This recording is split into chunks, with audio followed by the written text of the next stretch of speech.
Dieu nous sauvera au nom de Jésus. Nous filons parce que ce matin, non seulement c'est une matinée de prédication, mais de prière.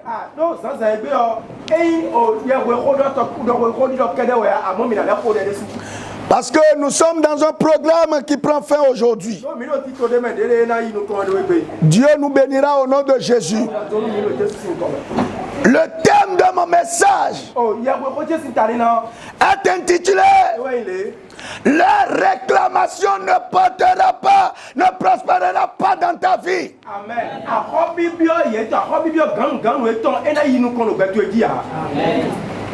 Quand on réclame, c'est qu'on estime avoir le droit de réclamer ce qu'on réclame. Et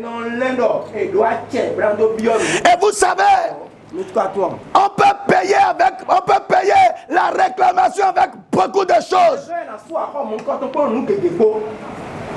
Les réclamations peuvent vous coûter la vie à certaines personnes. Pour d'autres personnes, c'est l'échec. Pour d'autres, c'est la misère. Pour d'autres, ce sont les blocages. Mais je sais une chose. Quel que soit l'effet des réclamations sur ta vie, le Dieu des cieux interviendra en ta faveur. Au nom puissant de Jésus. Amen. Avant de commencer ma prédication, on m'a parlé d'un homme ici à Calabi. Cet homme, un jour, il a vu son père et son oncle en train de discuter au sujet d'une parcelle.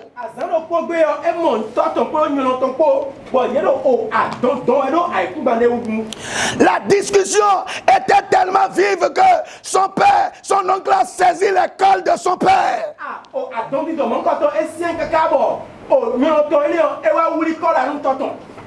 Dans la débandade,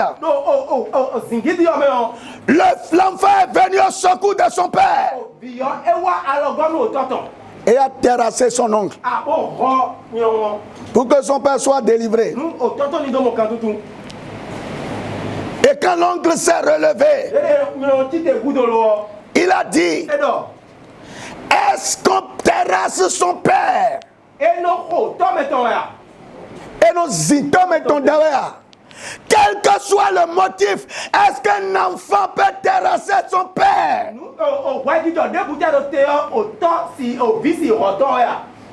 Tu m'as terrassé. Écoute-moi bien.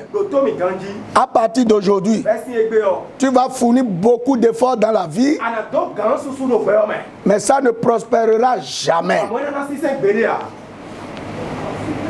Et vous savez comment dire? Non, ça n'aura pas d'effet sur moi. Je rejette, je rejette. Il a rejeté. Des années plus tard, il est arrivé en classe de terminale. Il va au bac, il échoue. Il va au bac, il échoue. Il est allé plusieurs années, il a échoué. Parce que son oncle a dit: tu vas t'efforcer, mais quand tu seras au bout du tunnel, tu reviendras encore à zéro.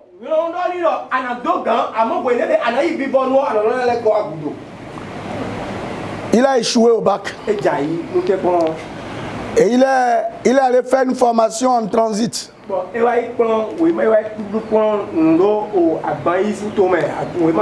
Et ça lui prospérait. Une grande entreprise de la poste l'a recruté. Il fait partie des premiers transitaires du Bénin.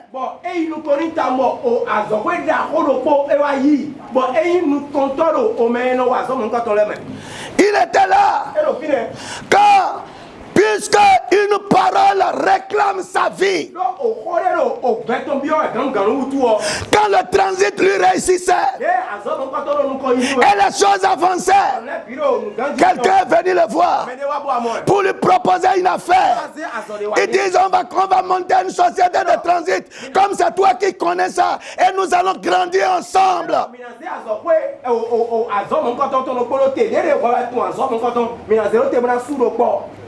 Il était content. Ils ont construit la société. Et ça a commencé à marcher. Mais à un moment,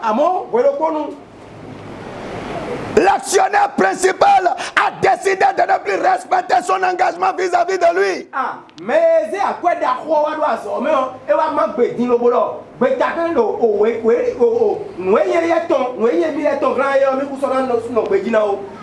Et là, il a commencé naturellement comme tout homme à murmurer. Il a commencé puisque l'entreprise est devenue grande. Ils ont recruté d'autres employés. C'est devenu un grand truc. Et maintenant, il dit aux autres, c'est grâce à moi qu'on est venu ici. Hein, mais le patron ne me considère plus. Il a commencé à bavarder. Et le patron a appris.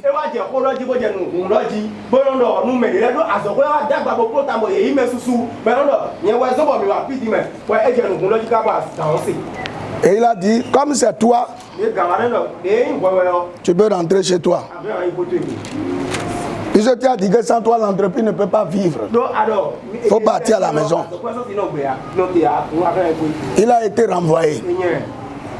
Au moment où l'entreprise a commencé à être bien, l'odeur là, les bonnes choses ont commencé à être mises en place, il a été renvoyé. Et c'est comme ça qu'il est rentré dans la misère, dans la galère jusqu'à ce jour.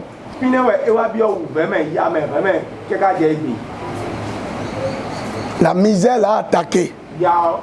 Lui qui était un grand, il fait partie des personnes qui ont acheté pour la première fois les voitures à Calavi ici. C'est qu'il était un boss, comme on le dit, mais de boss, puisque son oncle a dit, tu vas fournir l'effort. Quand tu vas voir le bout du tunnel, tu reviendras à zéro. Le boss est devenu maintenant mendiant. Ta vie ne sera pas une vie de mendicité au nom puissant de Jésus. Amen. Des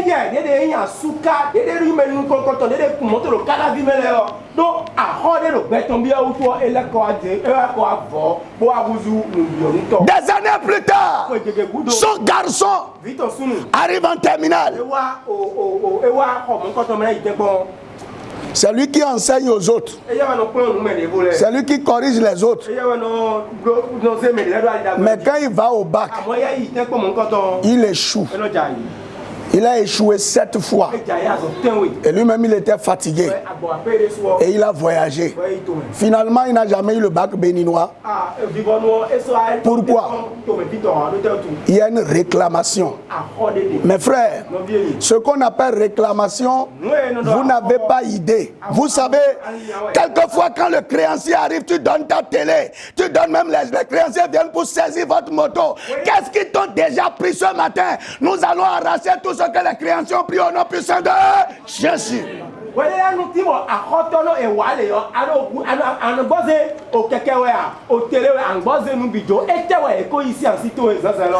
réclamation de la puissance. Il y a certains, leur foyer est réclamé, leur mariage est réclamé, leur finance est réclamée. Si tu ne touches pas la réclamation, voyez, il y a des choses que les gens font, mais qui ne règlent pas le problème de la réclamation. C'est l'exemple d'une jeune fille qu'on a dit que son copain lui a dit de lui passer 30 000. Et il lui a passé les 30 000. Avec les 30 000, il a fait une affaire qui a rapporté 500 000 francs.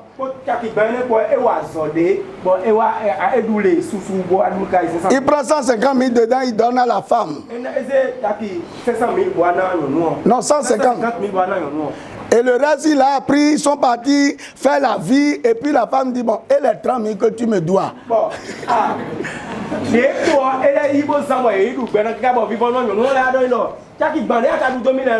Et il faut lui dire, c'est l'argent de tontine des gens. Il n'a qu'à me donner les 30 000 qu'il a passé chez moi. Ça là, il a passé. Est-ce que quelqu'un me suit ce matin? On va te retourner ce qu'on t'a arraché à cause. Alléluia. Comment ton père a-t-il vécu? Comment ta mère a-t-elle vécu? Comment les gens de ton village ont-ils vécu? Quelles créances ont-ils laissées pour ton compte que tu es en train de rembourser aujourd'hui? Il y a des gens, vous avez des problèmes de foyer parce que la dette de vos parents là, c'est ça qui a sacrifié votre ménage. Il y a certains qui n'accouchent pas parce que leurs parents ont fait quelque chose et le prix à payer, c'est que les enfants ne vont pas faire d'enfants. Vous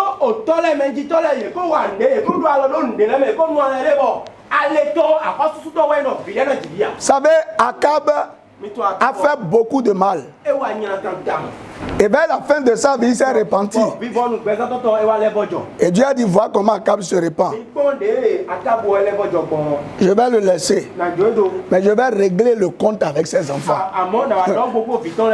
Tout tontine cotisé par tes parents, par ta famille. Et quand on dit que c'est toi qui vas ramasser là, ce matin, Jésus-Christ va ramasser à ta place. Cette tontine-là ne te fera pas de bien. Il y a des tontines qui ne font pas du bien. Nous allons lire dans la Bible pour voir une réclamation puissante.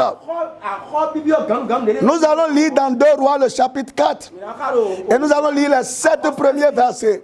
Voilà ce sur quoi va se baser notre lecture et notre prière de ce matin. Une femme d'entre les femmes des fils des prophètes cria à Élisée en disant: ton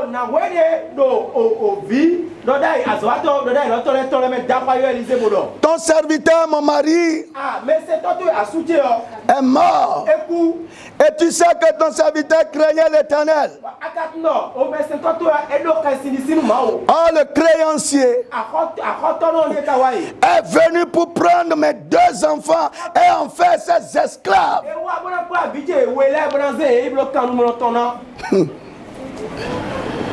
Élisée lui dit: que puis-je faire pour toi? Dis-moi, qu'as-tu à la maison?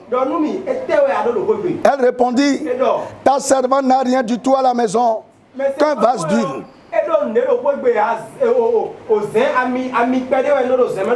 Et il dit: va demander au dehors des vases chez tous tes voisins des vases vides et n'en demande pas un petit nombre. Quand tu seras rentré, tu fermeras la porte sur toi et sur tes enfants. Tu verseras dans tous ces vases et tu mettras de côté ceux qui seront pleins.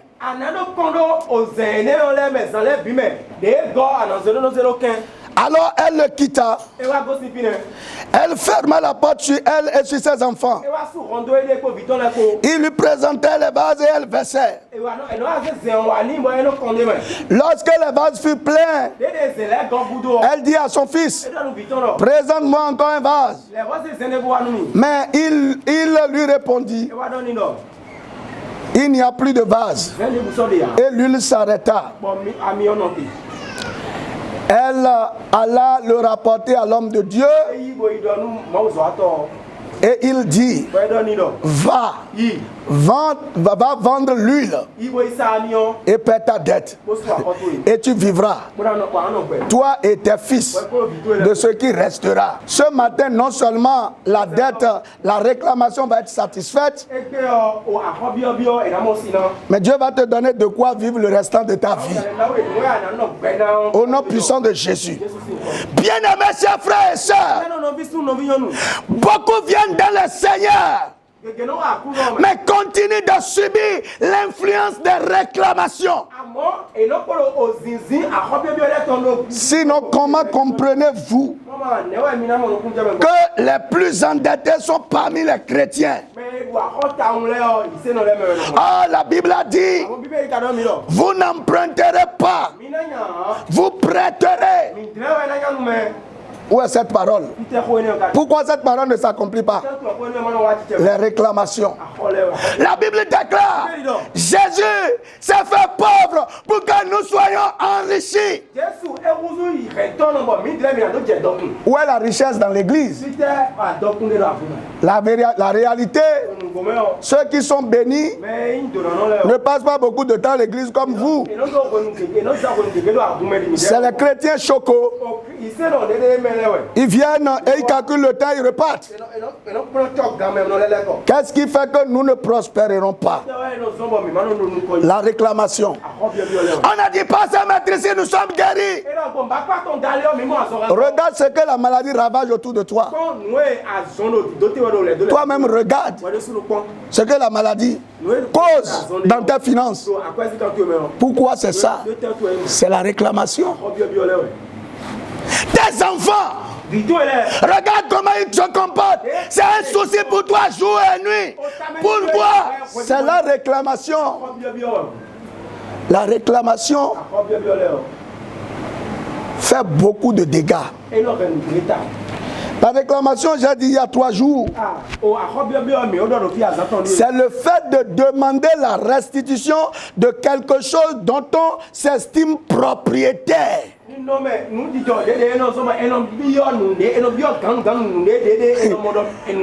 Voyez, on vient réclamer ce qu'on estime que ça nous appartient.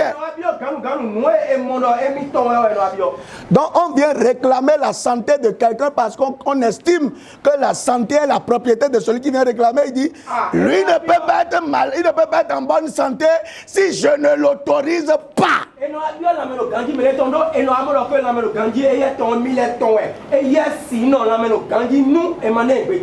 Il sera en paix dans son foyer. Est-ce que moi je lui ai dit qu'il serait en paix? C'est pour ça qu'il dit, j'ai tout fait. J'ai tout fait pour qu'il y ait la paix. Et pourtant c'est toujours le problème. C'est la réclamation. Il y a quelque chose qui dit qu'il est propriétaire de ton foyer. Vous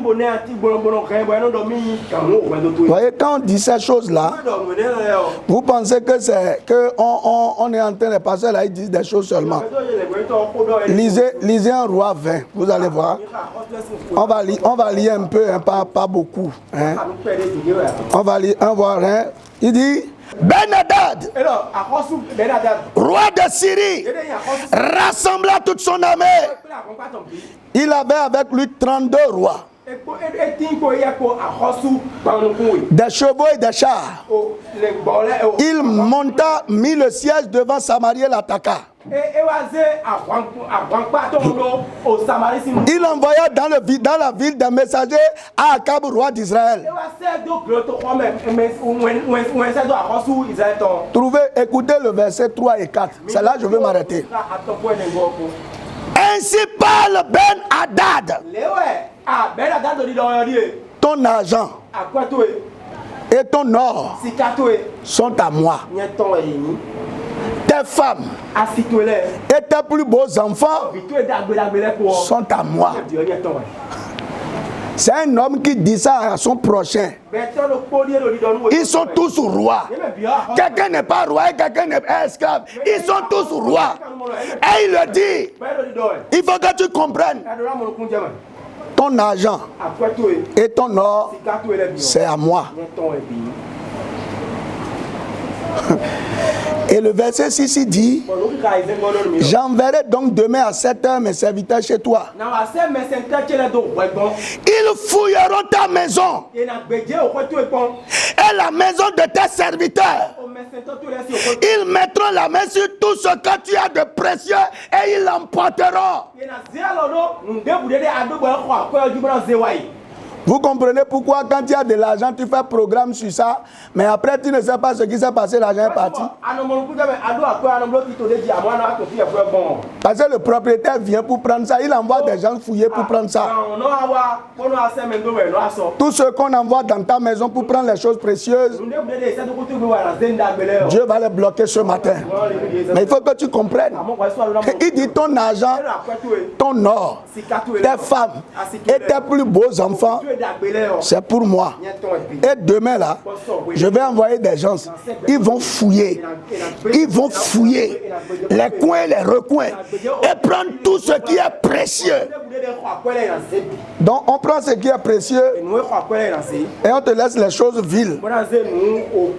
C'est pourquoi certains ne trouvent que des travaux, des emplois minables parce qu'on a déjà pris le bon emploi. Garde vélo. Gardien. Entretien.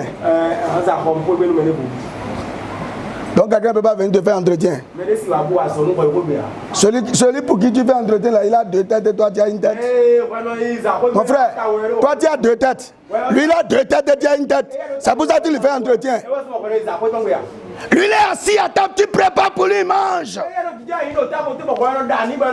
quand il finit de manger, tu viens ramasser les balles. Compte 35 000 francs. 40 000 francs. Les bons emplois là, pour que tu sois à la place où il est et que lui soit à ta place là, qu'est-ce qui s'est passé? Réclamation. Mon frère, voyez, je ne dis pas ça pour me moquer de toi, mais c'est les vérités qu'on vit. Et je ne peux pas être en Christ et vivre ces choses. Et venir dire, le Seigneur est bon, j'ai eu le salaire à temps.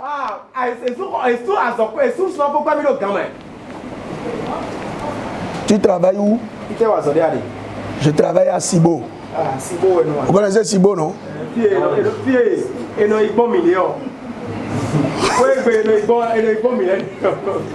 C'est à Sibo tu travailles. On a pris déjà les choses précieuses. Ils ont fouillé ta vie. On a checké. Et on a pris les choses précieuses. Donc, ce qui est resté là, c'est Sibo.